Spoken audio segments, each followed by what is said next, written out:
Halo semuanya, Om Swastiastu and welcome back to my channel. Senang sekali saya Adit Esquero kembali hadir ke hadapan teman-teman semua yang selalu senantiasa menunggu video terupdate dari Adit Esquero channel. Dan kita kembali lagi di konten Ramal Esquero. Di konten Ramal Esquero kali ini seperti biasa saya akan kembali melanjutkan untuk request yang sudah masuk di akun sosial media saya ataupun juga di kolom komentar.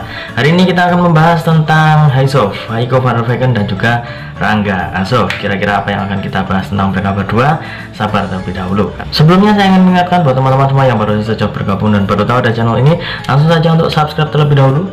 Dan jangan lupa juga untuk bunyikan loncengnya supaya kalian selalu mendapatkan notifikasi terbaru dari Adit Esquero channel. Jangan lupa juga untuk like, comment, dan share supaya video ini semakin berkembang, ditonton banyak kalangan, dan tentunya menjadi semangat baru buat kami untuk selalu upload dan memberikan tontonan menarik lainnya. Apabila sudah di subscribe, sudah dibunyikan loncengnya, sudah di like juga, kita akan mulai saja pembahasan kita hari ini untuk Haizov.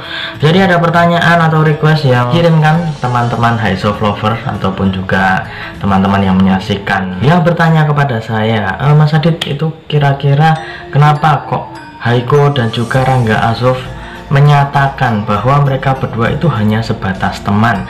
Karena di kesempatan yang lalu mereka berdua katanya diinterview oleh salah satu televisi, dan menurut keterangan televisi ini adalah televisi di mana mereka sering muncul di situ, ataupun juga stasiun televisi yang memang menaungi mereka berdua. Jadi mungkin teman-teman sudah tahu ya stasiun televisi mana, dan juga untuk Haizov lovers pastinya sudah menyaksikan video itu seperti apa. Mungkin dari video itu kemudian teman-teman bertanya-tanya, kira-kira bener nggak sih kok mengatakan bahwa hanya sebatas teman, tidak lebih?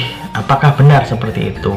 Kita akan coba untuk membacanya dengan media kartu tarot ini. Seperti biasa, kita akan acak terlebih dahulu. Sembari mengacak, tidak lupa saya mengingatkan buat teman-teman semua yang ingin request artis atau public figure idola kalian yang diramal saya, bisa langsung aja tulis di kolom komentar. Jangan lupa sertakan nama dan juga apa yang diramalkan tentang artis idola kalian tersebut. Boleh tentang karirnya, boleh tentang asmaranya, ataupun kalian ingin konsultasi permasalahan pribadi kalian, boleh tanya apa saja, baik karir, keuangan, asmara, kesehatan, hubungan kamu sama si dia, tingkat kecocokan kamu sama si dia, apakah ada orang ketiga, apakah ada sesuatu yang mengganggu hubungan kamu sama si dia, langsung saja DM Instagram saya di @aditx_esquero. Jangan lupa syarat dan ketentuan berlaku, karena itu adalah konsultasi yang berbayar. Oke, kita akan langsung saja membuka kartu yang pertama. Ini dia. Ya, di sini terlihat ada seseorang yang sedang berada di seperti pinggir perairan ya. Sini seperti ada kapal ya, kemudian seperti alunan ombak seperti itu. Dan dia juga sambil memegang dua buah koin berlambang bintang. Di sini saya melihat mereka berdua mengatakan hal seperti itu, sepertinya ada beberapa pertimbangan yang sudah mereka pikir matang-matang. Entah ini pertimbangan berupa strategi dari manajemen, bisa saja seperti itu. Jadi ada beberapa kemungkinan, salah satu memang dari manajemen ataupun strategi untuk pemasaran, ataupun juga yang selanjutnya adalah memang mereka berdua tidak ingin belak-belakan tentang kedekatan mereka. Jadi kalau misalkan mereka berpikir kira-kira hubungan mereka akan dipublish, kemudian juga langsung mengatakan, ini loh ternyata kita itu seperti ini, ternyata hubungan kita cukup dekat. Kalau misalkan seperti itu, mereka berpikirnya mungkin akan mengganggu kinerja mereka, mengganggu bagaimana mereka berdua sering dipasangkan, kemudian juga sering mendapatkan project yang benar-benar membuat mereka berdua itu harus bersatu, harus bersama, dan sudah sering ya kita melihat kebersamaan mereka. Dan kalau misalkan kita lihat dari kartu yang pertama ini, sepertinya memang itu adalah salah satu strategi dan juga salah satu cara supaya hubungan mereka berdua itu tidak terlalu diekspos oleh media.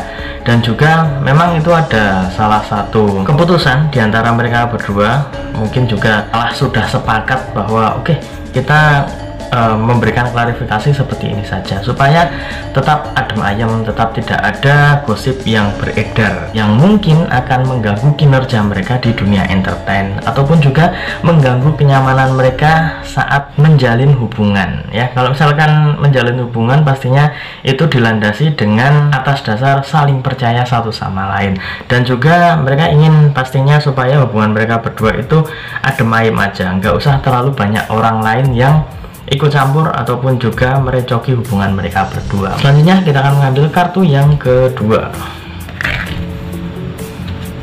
Ini dia kartu yang kedua. Di sini ada Ace of Swords ya. Terlihat ada sebuah tangan yang memegang sebuah pedang, dan di atas pedangnya ini ada seperti mahkota. Di kartu yang kedua ini lebih menunjukkan bahwa Rangga Azov sepertinya memang lebih vokal untuk menyuarakan pendapat. Memang Heiko van der Vecken juga memberikan pendapat juga. Jadi kalau misalkan mereka berdua diwawancarai, meskipun berbeda ya, berbeda jam ataupun berbeda waktu maksud saya, mungkin Rangga Azov lain hari, kemudian Heiko van der Vecken di lain hari juga, tapi mereka berdua itu sepertinya akan kompak memberikan jawaban yang sama. Jadi seperti yang saya bilang di kartu yang pertama tadi, mereka berdua itu sepertinya sudah menimbang dan juga berpikir matang-matang untuk memberikan jawaban yang menurut mereka itu adalah jawaban aman. Dan di kartu yang kedua ini sepertinya Rangga Azov memang terlihat lebih vokal untuk memberikan pendapat. Meskipun begitu, Heiko van der Vecken sepertinya akan mengikuti pemikiran dari seorang Rangga Azov. Jadi kalau misalkan ditanyakan, mungkin nggak sih mereka berdua itu melakukannya karena untuk menutupi hubungan mereka? Itu bisa saja terjadi, karena kalau misalkan memang kita mau menarik waktu ke belakang, kita pasti sudah cukup bosan mendengarkan jawaban mereka yang mengatakan bahwa mereka berdua itu cuma sebatas teman, ngaku cuma sebatas rekan kerja.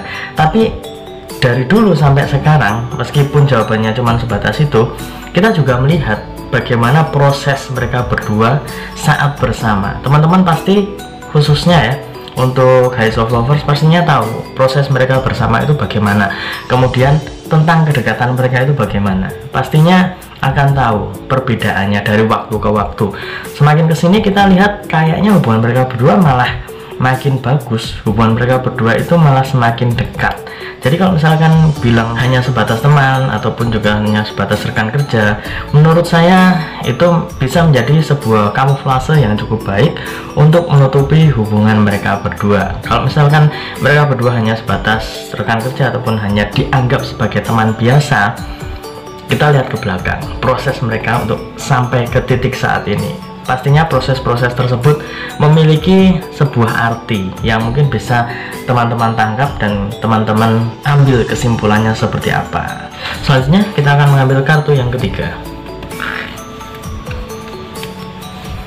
Ini dia kartu yang ketiga. Di sini ada Queen of Swords ya. Jadi cukup menarik. Tadi kartu yang kedua adalah pedang, dan di kartu yang ketiga juga sama-sama pedang. Di sini ada Queen of Swords. Dan di sini saya melihat untuk Heiko van der Vecken sendiri sebenarnya ikut-ikut aja sama apa yang disuarakan oleh Rangga Azov. Jadi kalau misalkan Rangga Azov mengatakan A, sepertinya Heiko van der Vecken juga akan mengikuti berkata A. Jadi kalau misalkan teman-teman lihat ke belakang seperti apa yang mereka ungkapkan, apa yang mereka bicarakan kepada media, pasti tidak akan terlalu jauh berbeda. Kalau misalkan di sini kita ambil kesimpulan sepertinya mereka itu sudah kencan, mereka itu sudah janjian. Ayo kita memberikan klarifikasi seperti ini saja. Kita cari aman saja. Mungkin Rangga Azov memang lebih vokal dalam menyuarakan, tapi di sini Heiko van der Vecken juga memberikan respon yang cukup baik. Jadi ibarat kata, kalau misalkan orang sudah berumah tangga, kepala rumah tangga yaitu laki-laki, apabila dia sudah memberikan sebuah pendapat seperti ini, pastinya yang istri ataupun sang wanita pastinya juga akan mengikuti, karena memang yang namanya suami istri ataupun orang berumah tangga pasti seperti itu ya. Itu hanya sebagai contoh ya. Meskipun Heiko van der Vecken dan juga Rangga Azov itu belum menikah, tapi sepertinya mereka berdua memiliki cara main yang hampir sama. Jadi kalau misalkan kita ngomongin tentang bagaimana mereka berdua menanggapi wawancara tersebut, Rangga Azov memang lebih vokal untuk menyuarakan, dan juga Heiko van der Vecken sepertinya hanya mengikuti saja. Tapi kalau misalkan dipisah, mereka berdua diwawancarai dalam sebuah waktu yang berbeda, saya rasa jawaban mereka tidak akan jauh berbeda. Jadi kayaknya kompak satu sama lain dan memang sudah direncanakan. Jadi kalau misalnya kita ambil kesimpulan dari ketiga kartu ini, apakah benar mereka berdua hanya sebatas rekan kerja atau hanya sebatas teman biasa? Kalau menurut saya itu hanya terucap di bibir saja. Kalau misalkan kita tarik kesimpulan ya dari awal mereka berhubungan ataupun dari awal mereka bertemu sampai saat ini, ada sebuah proses di mana mereka bersama, kemudian juga berada dalam proyek yang sama, bermain dalam sinetron yang sama ataupun video klip yang sama. Mereka berdua terlihat sangat kompak dan sudah sangat padu. Jadi kalau misalkan ngomong tentang hubungan yang sebatas teman, menurut saya ini agak gimana gitu ya. Kalau misalnya ngomong kayak gitu, oke lah, kita percaya aja. Tapi kan kita boleh memberikan sebuah argumen ataupun sebuah kesimpulan. Kita bisa melihat dari bagaimana kedekatan mereka, bagaimana mereka melakukan kontak ya, kontak secara tatap mata ataupun saat berbicara ataupun saat berada di sebelahnya ya. Mereka berdua itu pasti terlihat lebih dari sebatas teman. Jadi kalau misalkan teman-teman high soft lovers pastinya sudah ada pikiran seperti itu, pasti berpikir, wah ini kalau misalkan cuma teman kayaknya lebih. Dari ketiga kartu ini sepertinya memberikan petunjuk bahwa mereka berdua mengaku sebatas teman, mengaku sebatas rekan kerja, itu hanya sebagai sarana untuk menutupi ataupun juga memang itu adalah salah satu strategi mereka berdua. Jadi buat saya pribadi lebih memilih untuk melihat bagaimana mereka berhubungan, mereka bertatapan mata ataupun juga saat berkomunikasi. Dari gesture mereka berdua ataupun dari chemistry mereka berdua itu menunjukkan bahwa ada sesuatu yang spesial dan ada sesuatu yang lebih dari sekedar teman. Kalau menurut teman-teman mungkin hanya sebatas teman, kalian komen saja di kolom komentar. Ataupun kalian merasa bahwa mereka berdua memang sudah memiliki hubungan khusus tapi ditutup-tutupi, kalian komen juga di kolom komentar. Kita diskusikan secara fun, dan tidak lupa dari diskusi ini kita juga harus mendoakan untuk kebaikan mereka berdua, baik dari karirnya ataupun dari asmaranya. Semoga diberikan jalan yang terbaik dan semoga diberikan kemudahan untuk apa yang mereka rencanakan di kemudian hari. Dan ingat, ini hanya sebatas prediksi karena segala sesuatu di dunia ini atas kehendak Tuhan yang Maha Esa. Manusia hanya bisa berusaha dan berdoa, manusia bisa berencana, tapi tetap Tuhanlah yang menentukan. Dan apabila saya ada salah kata, salah ucap, kurang lebihnya saya mohon maaf yang sebesar-besarnya karena manusia adalah tempatnya salah dan hilaf. Dan akhir kata, saya Adit Esgoro mohon undur diri. Ketemu lagi di video-video selanjutnya. Terima kasih dan sampai jumpa. Om Santi Santi Santi Om.